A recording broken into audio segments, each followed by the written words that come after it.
पहलगामवर झालेल्या हल्ल्यानंतर इंडियाने डिसाईड केलेच की मिलिटरी ॲक्शन तर घेणारच घेणार, पण त्यासोबतच आता भारत सरकार पाकिस्तानवर इकॉनॉमिक क्रॅकडाऊन करण्याचा खूप जोरदार असा प्रयत्न करत आहे. आणि त्यामधलाच एक प्रयत्न म्हणजे IMFचं जे बेलआउट पॅकेज आहे त्याला कुठेतरी रिव्ह्यू करण्याचं इथे काम भारत सरकारने सुरुवात केलं आहे. एक्झॅक्टली काय गोष्टी होत आहेत पाहूया. First of all as we know, पहलगामला जो टेररिस्ट अटॅक झाला आहे ते ॲक्च्युली काय ते आपण पाहणार आहोत. त्यानंतर मग इंडियाचा रिस्पॉन्स काय असेल आणि IMFची स्ट्रॅटेजी काय त्या गोष्टींवर आपण फोकस करणार आहोत. त्यासोबतच पाकिस्तानच्या लोनचं स्टेटस काय आता, त्यानंतर जर पाकिस्तानला जे बेलआउट पॅकेज आहे ते जर IMFने नाही दिलं तर काय होणार, आणि त्यानंतर ग्लोबल आणि रिजनल कॉन्सिक्वेन्सेस काय होणार, या सर्व गोष्टी आजच्या व्हिडिओमध्ये आपण पाहणार आहोत. सो जाऊया पुढे. जसं की आपल्याला माहिती आहे की पहलगामला जो टेरर अटॅक झाला त्यामध्ये काय काय झालं. सो बेसिकली एक 22 एप्रिलला जे अटॅक झालं त्यामध्ये 26 इनोसंट लोकांची जे कॅज्युअलिटीज झाली, खूप सारं असं ब्लडी असं इन्व्हायरमेंट इथे क्रिएट झालं होतं. टेररिस्टने कम्प्लिटली त्यांना त्यांचा धर्म विचारून मारण्यात आला, म्हणजे किती घृणास्पद गोष्ट ही या ठिकाणी झालेली आहे. तर ह्या सर्व गोष्टींनंतर इंडियाचा जो रिस्पॉन्स होता तो खूप स्ट्रॉंग असा रिस्पॉन्स होता. जसं की इंडियाने जो आपला एअरस्पेस आहे तो एअरस्पेस पाकिस्तानसाठी क्लोज केलेला आहे, त्यामुळे इकॉनॉमिक कॉन्सिक्वेन्सेस त्यांना सहन करावे लागतच आहेत. त्यानंतर suspended Indus water treaty. Yes, Indus water treaty.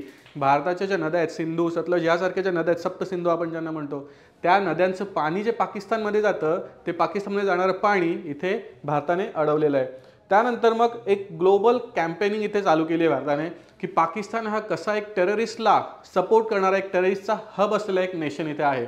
Bharat सरकारने बेसिकली डिसाईड केलं आहे की IMFचा जो पॅकेज आहे त्यावर एक रिव्ह्यू व्हायलाच हवं. त्याचं कारण असं, कारण की IMFचा जो पैसा येतोय पाकिस्तानकडे येतोय तो नक्की जातो कुठे, हा सगळ्यात मोठा प्रश्न आहे. हा पैसा नक्की ज्या कामासाठी त्यांनी वापरला जायला हवा तो वापर होतो की नाही, की त्याचा वापर कुठेतरी हे जे टेररिस्ट अटॅक होतात त्यांना फंड करण्यासाठी होतो. सो बेसिकली इंडियाने डिसाईड केलं की funds might subsidise Pakistan's military. कदाचित हा जो फंड आहे तो पाकिस्तानच्या मिलिटरीला सबसिडाईज होऊ शकतो. त्यानंतर global institutions must not enable terrorism. आता ह्यासारख्या ज्या गोष्टी आहेत बेसिकली हे एवढे मोठे मोठे इन्स्टिट्यूशन्स आहेत त्यांनी काय केलं पाहिजे, तर जो फंड होतो याचा रिव्ह्यू खरंच करायला हवा, कारण हा पैसा जर टेररिझमसाठी जात असेल तर हे कितपत योग्य आहे. आणि त्यानंतर पुढे जाऊन वर्ल्ड बँक असेल, ADB असेल, यासारख्या इन्स्टिट्यूशनमध्ये सुद्धा भारत सरकार एक स्ट्रॉंग पॉईंट इथे ठेवून पाकिस्तानला कुठल्याही प्रकारचं आर्थिक सहाय्य मिळू नये यासाठीचा एक प्रयत्न करणार आहे. त्यानंतर पाकिस्तानचा हा जो आत्ताचा IMFचा प्रोग्राम चालू आहे त्याबद्दल थोडं आपण डिस्कस करूया. सो त्यामध्ये IMF सपोर्ट जे करतोय त्यांच्या इकॉनॉमीला सपोर्ट करण्यासाठीचा प्रयत्न करतोय. ॲब्सोल्युटली प्रत्येक कंट्रीला IMF सपोर्ट करण्याचा प्रयत्न करतो, पण त्याचा मिसयूज होत असेल तर, आणि हे मेजॉरिटी ऑफ टाइम्स पाकिस्तानसारख्या कंट्रीसोबत होतच होतं. आत्ताच्या आता पाकिस्तानला 7 बिलियनच्या आसपास जे एक्सटेंडेड फंड फॅसिलिटी आहे ही IMF कडून मिळाली आहे, आणि त्यापैकी 1.3 बिलियनचं जे बेलआउट पॅकेज होतं ते त्यांना रिसिव्हसुद्धा झालं आहे. आणि त्यामध्ये त्यांना ट्रस्ट शो करायचं आहे, पण तशा प्रकारच्या कुठल्याच गोष्टी ते होताना दिसत नाही. आणि या ठिकाणी पाकिस्तानचा व्ह्यू काय, पाकिस्तान काय सांगता येते. सो पाकिस्तान इथे जे काही फंड येत आहे ते इकॉनॉमिक स्टॅबिलिटीसाठी असल्याचं इथे दावा करत आहे, पण हे कितपत योग्य आहे आपल्याला सुद्धा माहिती आहे, हे खरं आहे की नाही आपल्याला सुद्धा माहिती आहे. त्यानंतर त्यांचं असं म्हणणं आहे की हे पहलगाम अटॅक आम्ही केलेलंच नाही.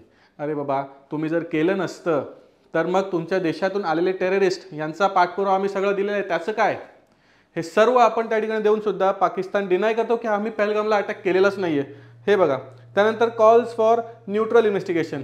न्यूट्रल इन्व्हेस्टिगेशन करायचं म्हणतायत, म्हणजे तुम्ही चुका करायच्या आणि चुका केल्यानंतर सांगायचं की कोणाला तरी बोलवा, बाहेरच्यांना बोलवा, रशियाला बोलवा, चायनाला बोलवा, आणि त्यांना सांगा की तुम्ही इथे येऊन बघा हे टेररिस्ट अटॅक झालंय की नाही. म्हणजे तुम्ही सांगायचं आधी चूक करायची आणि मग स्वतःला आम्ही चुकलो नाही हे सांगायचं. हे कितपत योग्य आहे आपल्याला पण दिसतंय. त्यानंतर हे आपल्याला दिसतंच आहे की पाकिस्तानचा हा जो व्ह्यू आहे किती खोटारडा असा व्ह्यू आपल्याला या ठिकाणी दिसतोय. कम्प्लिटली पाकिस्तान त्यांच्याकडे येणाऱ्या पैशाचा हा मिसयूज करतोय. 7 बिलियन्स पॅकेज तो तुमच्याकडे आलाय, त्याचं केलं काय तुम्ही, याची उत्तर द्यायला हवी ना, पण हे पाकिस्तान करणार नाहीये. पुढे जाऊया, आपण पाहूया. त्यानंतर हे जे स्ट्रॅटेजिक आणि डिप्लोमॅटिक डिमेन्शन्स आहेत त्याबद्दल आपण इथे बोलूया. इंडिया आणि ग्लोबल पूर्ण जग आहे त्यांचा रिस्पॉन्स कसा आहे. जसं की इंडिया नेहमी सांगत आलं आहे की इंडियाची जी पॉवर आहे, स्ट्रॉंग जी पॉवर आहे, सॉफ्ट पॉवर आहे, त्याचा वापर करून इंडिया पूर्ण जगाला सांगतोय की पाकिस्तान हा कशा प्रकारे टेररिस्टचा एक हब आहे. हे सांगण्याचा प्रयत्न इथे इंडिया करतच आहे। आणि इंडियाचे मेजर गोल्स काय आहेत ते आपण पाहूया। इथे इंडियाचं म्हणणं काय, सिम्पली टाइटन लोन कंडिशन्स, जे पाकिस्तानला लोन मिळतंय त्या लोनच्या कंडिशन्स टाईट व्हायलाच पाहिजे, कारण की त्यांच्या लोनचं यूज कुठे होतं याची जर स्क्रुटनी होत नसेल तर ते लोन सुद्धा त्यांना जे देतोय ते खूप चुकीचं आहे। जसं की increase scrutiny on civilian versus military use, ते जे पैसा येतोय तो नक्की तुमचे डॅम्स बनण्यासाठी, तुमचे रोड बनण्यासाठी, तुमचे ट्रेन्स बनण्यासाठी होतो की मिलिटरीवर खर्च होतो। त्यानंतर डिले फंड्स डिस्बर्समेंट, हा जो फंड येतोय आत्ताच्या सिच्युएशनला पाकिस्तानकडे जर फंड येत असेल तर त्याचा वापर कुठे होईल आपल्याला चांगलंच माहिती आहे। पूर्णच्या पूर्ण पैसा हा कुठेतरी मिलिटरी इक्विपमेंट्स खर्च करण्यासाठी होईल। मग हा जो पैसा हा कुठेतरी डिस्बर्समेंटमध्ये एक डिले करावा, हा असा इंडियाचा एक स्टान्स आहे। त्यानंतर ग्लोबल रिस्पॉन्सिबिलिटी काय दिसतोय, यूएस आणि EU, EU means European union, United states आणि युरोपियन युनियनचं म्हणणं काय, किंवा तुमच्यामध्ये जे टेन्शन चालू आहे त्यांना तुम्ही दूर करा, काय असेल ते बोलून तुम्ही क्लोज करा। पण इंडियाचा कंप्लीट स्टान्स आहे की तुम्ही आम्हाला सांगू नका काय करायचं ते, आमच्यावर जर कोणी हल्ला केला तर त्या हल्लेखोराला मारण्याचा पूर्ण अधिकार आम्हाला आहे, तो एक इथे इंडियाचा स्टान्स आहेच आहे। त्यानंतर FATFची जी लिस्ट असते त्याने काय होणार, FATFच्या लिस्टमध्ये जर पाकिस्तानला आपण आणलं, FATFच्या भरपूर लिस्ट असतात, ब्लॅक लिस्ट आहे, ग्रे लिस्ट आहे, अशा प्रकारच्या लिस्टमध्ये जर आपण पाकिस्तानला टाकण्याचा प्रयत्न केला तर पाकिस्तानला मिळणारे जे फंड आहे ते कुठेतरी डिले होणार। त्यामुळे स्ट्रॅटेजिकली आणि डिप्लोमॅटिकली इंडिया कंप्लीट प्रयत्न करत आहे की पाकिस्तानचं ब्लॉकेड व्हावंच व्हावं। मिलिटरी आपण करणारच आहोत, काळजी करायची गरज नाही आहे, मिलिटरीला पूर्ण सूट दिलेलीच आहे आणि मिलिटरी कंप्लीट ॲक्शनमध्ये आहे। पाकिस्तानला भीती आहे की आज येऊन मारतील की उद्या येऊन मारतील कळतच नाही, रात्री 2-2 वाजता त्यांना त्या ठिकाणी त्यांचे प्रेस कॉन्फरन्स घ्यावे लागतात की 24 तासांमध्ये इंडिया येऊन इथे आम्हाला घुसून मारणार। पाकिस्तानचा मिलिटरी इलाज काय करायचा हे आपल्याकडे उत्तर आहेच आहे, पण इकॉनॉमिकली सुद्धा भारत सरकार खूप प्रयत्न करत आहे। त्यामुळे आता जे IMFची मीटिंग होणार आहे May 9ला, त्यामध्ये एक रिव्ह्यू आपण तिथे करण्याचा एक सल्ला तिथे IMF समोर ठेवणार आहोत। त्यामध्ये सिम्पली आपले हेच पॉईंट असतील की पाकिस्तानकडे येणारा पैसा जो आहे त्या पैशाचा यूज कुठे होतो ह्याचं रिव्ह्यू करायलाच हवं। कंप्लीटली तो फंड नक्की सिव्हिलियन यूजसाठी होतोय की मिलिटरी यूजसाठी होतोय, मिलिटरी यूज कोणासाठी होणार आहे, आतंकवाद्यांसाठी अजिबात नाही, आतंकवादाच्या खात्म्यासाठी पाकिस्तान काम करत नाहीये, त्यांना पोषण्याचंच काम करतंय।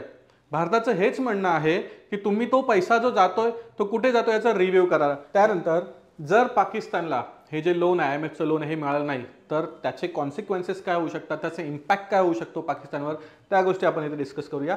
सो त्यामधलं पहिलं आहे बॅलन्स ऑफ पेमेंट क्रायसिस, म्हणजेच काय तर पाकिस्तानकडे पैसाच नसेल तर त्यांना ऑइल असेल, फूड असेल, मेडिसिन सारख्या गोष्टी असतील हे इम्पोर्ट करताच येणार नाही।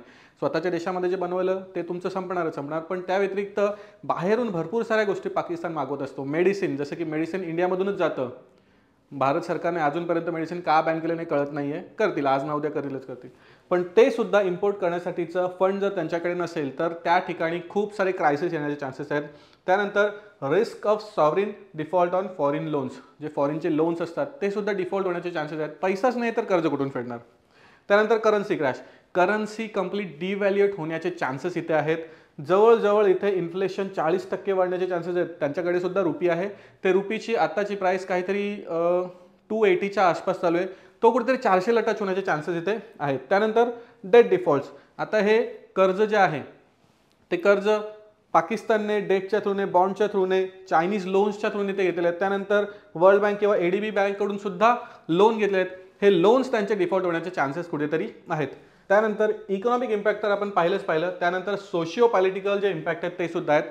सोशिओ पॉलिटिकल फॉलोआउट होण्याचे चान्सेस खूप जास्त आहेत पाकिस्तानमध्ये, कारण सिव्हिल अनरेस्ट म्हणजेच काय, त्या ठिकाणी पब्लिक जे आहे, पब्लिककडे पैसा नसेल तर काय गदारोळ माजणारच आहे, सिव्हिल वॉर होण्याचे चान्सेस तिकडे आहेत, प्राइजेस हाईक होणार, जे फूड असेल त्या फूडचे प्राइजेस तिकडे हाईक झाल्यानंतर दंगे फसाद होण्याची चान्सेस त्या ठिकाणी आहे। त्यानंतर पब्लिक सर्व्हिसेस कोलॅप्स होण्याचे चान्सेस खूप जास्त आहेत, कारण की सॅलरीज नाही आहे तर पब्लिक सर्वंट का सर्व्हिस करणार, अजिबात नाही, कोणच नाही जाऊ शकत। फ्युअल प्राइजेस वाढू शकतात, खूप साऱ्या अशा गोष्टी तिकडे होण्याचे चान्सेस आहेत। आणि पाकिस्तान सारख्या देशामध्ये पॉलिटिकल टर्मोइल तर येणारच येणार, आता सुद्धा आहेच आहे। इम्रान खान ज्याच्याकडे खूप जास्त असे कॅन्डिडेट्स होते त्याला जेलमध्ये टाकण्यात आलं आहे आणि इतर कोणी व्यक्ती त्याकडे पाकिस्तानचा PM म्हणून बसलेला आहे। आता याच्या मागे कोण आहे तुम्ही कमेंटमध्ये नक्कीच सांगा। त्यानंतर पाकिस्तान मिलिटरी काय करणार, मिलिटरीला तर तेच पाहिजे। पाकिस्तानमध्ये हे गृहयुद्धासारखं वातावरण जर झालं तर त्यानंतर पाकिस्तान मिलिटरीला पाकिस्तानला कंट्रोल करण्याचे अधिकार जास्तीत जास्त येऊ शकतात। गव्हर्नमेंट सुद्धा सांगणार की आता या ठिकाणी इंडिया आपल्यावर अटॅक करणार आहे, पाकिस्तानच्या मिलिटरीच्या हातामध्ये देश दिल्याशिवाय त्यांना चालणार नाही. त्यानंतर त्यामुळे इथे एमर्जन्सी लागण्याचे चान्सेस सुद्धा खूप जास्त आहेत.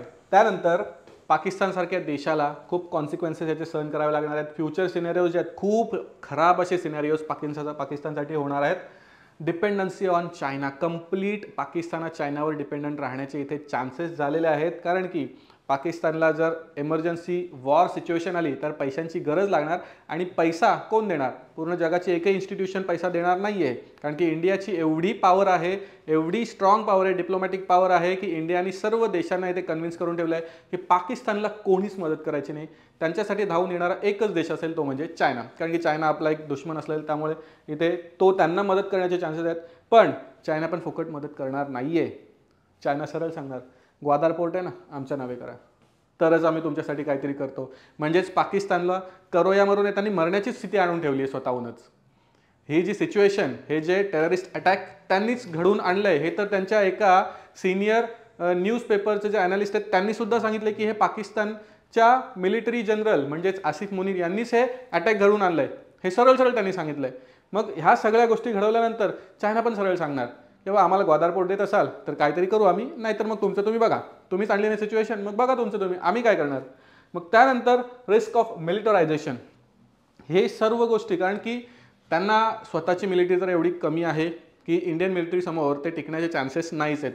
त्यामुळे प्रॉक्सी वॉरसाठी काय करणार, नॉन स्टेट ॲक्टर्स म्हणजे टेररिस्टला जास्तीत जास्त पाळण्याचा प्रयत्न करणार, तिकडे फंड पोहोचवण्याचा प्रयत्न करणार, हे इथे होण्याचे चान्सेस आहेत. आणि महत्त्वाचं म्हणजे FATFच्या ग्रे आणि ब्लॅक लिस्टमध्ये पाकिस्तान जाण्याचे खूप मोठे चान्सेस आहेत. कारण की इंडियाने कम्प्लिटली पाकिस्तानला ग्लोबली आयसोलेशन करून ठेवलं आहे. स्विफ्टसारखी जी सिस्टीम आहे, स्विफ्ट बँकची सिस्टीम आहे की ज्याच्या थ्रूने आपण इंटरनॅशनल लेवलला ट्रान्झॅक्शन करतो, ते ट्रान्झॅक्शनच्या सिस्टीममधून सुद्धा पाकिस्तानला बाहेर काढण्याचा प्रयत्न होण्याचे चान्सेस आहेत. त्यामुळे आणि त्यानंतर जे फॉरेन इन्व्हेस्टर आहेत, जर अशा कंट्रीमध्ये वॉर होतोय त्या कंट्रीमध्ये इन्व्हेस्टमेंट कोण करणार आहे? कोणच नाही आहे. आणि हे सगळे परिणाम चायनाच्या सोबत जे झालेले डील्स आहेत त्याचे परिणाम श्रीलंका असेल, अर्जेंटिना असेल, ग्रीस असेल, यासारख्या देशांनी अगोदरच भोगलेले आहेत. तीच सिच्युएशन इथे पाकिस्तानवर येण्याचे चान्सेस खूप जास्त आहेत.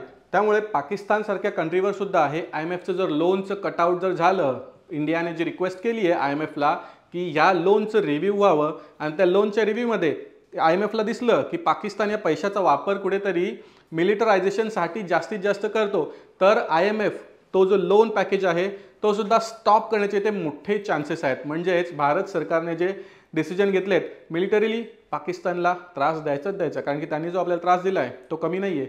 आता त्यांना त्याच्यापेक्षा 4 पट 10 पट 1000 पट त्रास मिळणारच आहे. इंडियाने मिलिटरीली कम्प्लिटली पाकिस्तानला ब्लॉकेट करण्याचा प्रयत्न इथे करणारच आहेत. त्या व्यतिरिक्त हे जे फायनान्शियल त्यांचं ब्लॉकेड आपण करतोय, IMF असेल, वर्ल्ड बँक असेल, ADB असेल, यासारख्या बँकांकडून कुठल्याच प्रकारचं लोन पाकिस्तानला मिळणार नाहीये. यासारख्या गोष्टी जे करतोय त्याचे कॉन्सिक्वेन्सेस पाकिस्तानला सहन करावे लागणारच आहेत. जर ही व्हिडिओ तुम्हाला आवडली असेल तर लाईक करा, शेअर करा, कमेंट करा, सबस्क्राईब करा आणि अशाच व्हिडिओच्या कंटेंटसाठी भेटूया पुढच्या व्हिडिओमध्ये.